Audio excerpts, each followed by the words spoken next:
আদর্শ তৃণমূলের নেতৃবৃন্দ একদিনও ক্ষমতায় থাকতে দেবে না। আপনারা জানেন শহীদ রাষ্ট্রপতি জিয়াউর রহমানের আদর্শের সৈনিকরা কোনো অন্যায় মাথা পেতে নেয় না, নেবে না, নেবে না, নেবে না।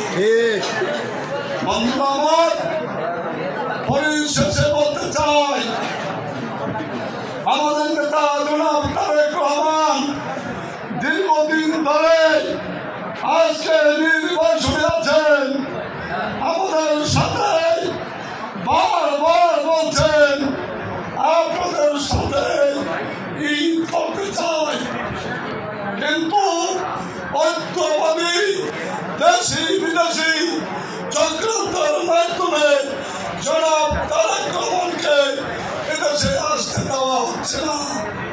তার কারণ তারেক রহমান চায় গণতন্ত্র, তারেক রহমান চায় একটি সুষ্ঠু নির্বাচন, তারেক রহমান চায় এদেশের মানুষের ভাগ এবং ভোটের অধিকার আদায় করা।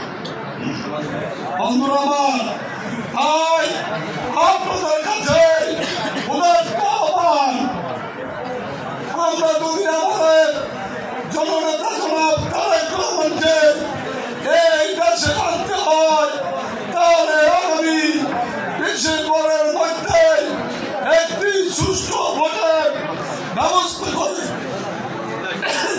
ধানের শীষের মার্কা জয়ী করে আমাদের নেতা জনাব তারেক রহমানকে এদেশে আনতে হবে। তারেক রহমান এদেশে আসতে পারবে না, তাকে আনতে দেওয়া হবে।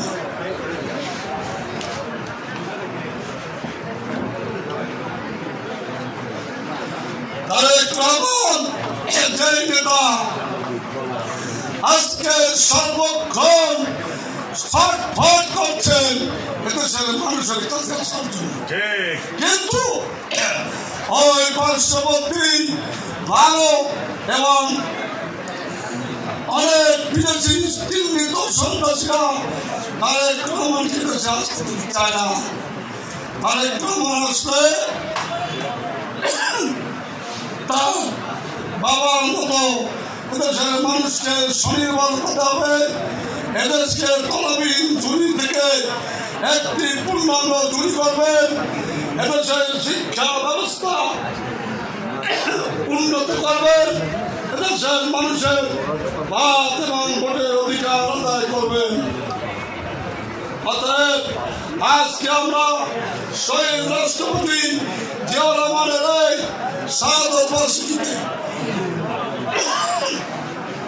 শপথ করতে চাই, আগামী নির্বাচনে আগামী ডিসেম্বরে একটি নির্বাচন চাই। আপনারা চান না? শপথ করেন ডিসেম্বরে নির্বাচন করে তারেক রহমানকে দেশে আনবো ইনশাআল্লাহ। সবাইকে ধন্যবাদ। আল্লাহ হাফেজ। বাংলাদেশ জিন্দাবাদ, তারেক রহমান জিন্দাবাদ, শহীদ জিয়া হলো, খালেদা জিয়া জিন্দাবাদ, জিন্দাবাদ। প্রিয় উপস্থিতি, আপনারা এখনো যারা বাইরে রয়েছেন সকল